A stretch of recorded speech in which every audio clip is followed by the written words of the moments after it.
আলহামদুলিল্লাহ ওয়াসসালাতু ওয়াসসালামু আলা রাসূলিল্লাহ ওয়া আলা আলিহি ওয়া আসহাবিহি ওয়া মান ওয়ালাহু ওয়া বাদ।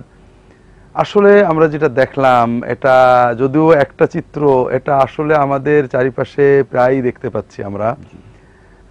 আমাদের অনেকেই বিবাহটাকে আরো উদযাপন মনে করছেন, একটা শোডাউন মনে করছেন। বিবাহটা আমাদের অনেকের জন্য একটা উদযাপন, একটা দেখানো কাজে আরো বেশি প্রতিষ্ঠিত হয়ে নিয়ে আরো বেশি যাতে বড় করে করতে পারি, তো এই ধরনের একটা মানসিকতা তৈরি হয়েছে। এর পিছনে অনেক কারণ রয়েছে।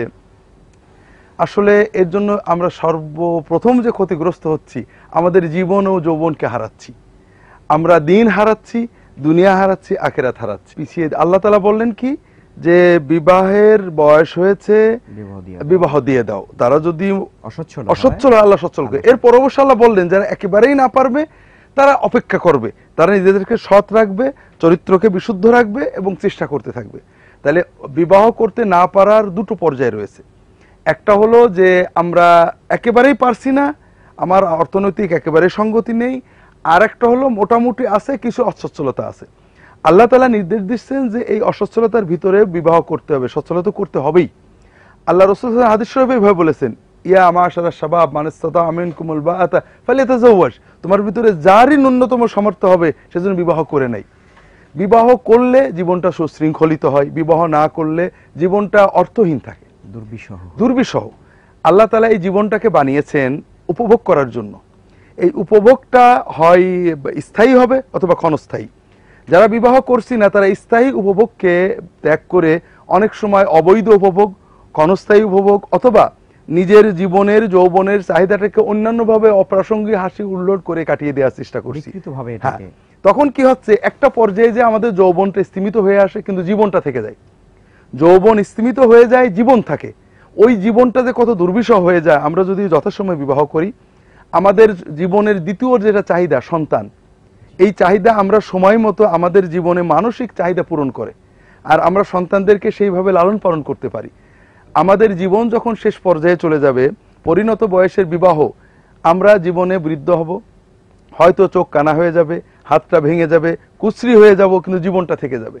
ওই শেষ জীবনে, জীবনের শেষ 10-20 বছরে আপনার যদি একজন এমন জীবন সঙ্গিনী থাকেন অথবা এমন জীবন সঙ্গী থাকেন যিনি আপনার রূপকে নয়, যৌবনকে নয়, আপনার চেহারাকে নয়, আপনাকে ভালোবাসেন, তাহলে আপনার ওই শেষ জীবনটা হবে অতি সুন্দর, অনাবিল এবং অত্যন্ত পবিত্র, আসলে উপভোগের মতো একটা জীবনে পরিণত হবে। আর বিবাহ না করলে কি হবে, আপনি এক সময়ে, আসলে আমাদের জীবনের একটা গতি আছে, আল্লাহ নিয়ম করে দিয়েছেন, আপনি যখন 30-35-এ চলে যাবেন, 40-এর কাছাকাছি যাচ্ছেন, আসলে বিবাহ করার চেতনাটা আপনার ভিতরে লোপ পাবে। ওই সময়ে কোনো মহিলাকে বিবাহ করলেও যে যৌবনের যে একটা আবেগ, একটা আনন্দ, এটা ওই স্ত্রীও আপনার কাছে পাবেন না। আপনি তখন হিসেবি হয়ে যাবেন, বেহিসেবি আনন্দ করতেও পারবেন না, আপনার জীবনটা অর্থহীন হয়ে গেল। এর পাশাপাশি সমাজে অবিবাহিত থাকার কারণে বিভিন্ন রকমের, আমরা ব্যক্তিগতভাবে আমার কিছু ইঞ্জিনিয়ার বন্ধুকে জানি সৌদি আরবে থাকতে, তারাও এরকম একই কথা বলতেন যে ভাই, চিন্তা করলাম কেবল বিএসসি ইঞ্জিনিয়ারিং পাশ করছি, 4-5 বছর একটু টাকা পয়সা জমায় নিয়ে ভালো চাকরি পেয়েছি, একবারে খুব ভালো করে বিবাহ করব। উনি বললেন, অনেকেই এরকম, বেশ কিছু বন্ধু বান্ধব আমার ইয়াতে ছিল যারা বিভিন্ন ভালো পেশায় সৌদি আরবে চাকরি করতেন, বললেন যে ভাই, বিবাহের আগে চেষ্টা করি কিন্তু কিভাবে অন্যদিকে খরচ হয়ে যায়, কখনো পরিবার নেই, কখনো বলে বাপ বলে বাড়ি করব, কখনো বন্ধুরা বলে, মানে বিবাহের 5 বছর চেষ্টা করলাম, কোনো সঞ্চয় করতে পারলাম না। বিবাহ যে বছরে করলাম সেই বছর থেকে আমার সঞ্চয় শুরু হয়ে গেল, আমার জীবনটা সুশৃঙ্খলিত হলো, সুগঠিত হলো এবং অর্থনৈতিকভাবে আমি স্বাবলম্বী হয়ে গেলাম। তো এইভাবে আমরা জীবনটাকে যদি উপভোগ করতে চাই, তাহলে আল্লাহর যে রীতি দিয়েছেন পরিণত বয়সে বিবাহ করা। আমাদের বিশ্ববিদ্যালয়ে অনেক ছাত্রই আমাকে বলে যে স্যার, আমরা পাশ করেছি কিন্তু পরিবার তো বিয়ে করতে দিতে চায় না, বলে আরো চাকরি করা, আরো প্রতিষ্ঠিত হও, কিন্তু বিয়ে না করলে স্যার তো আমাদের পাপ হয়ে যাবে।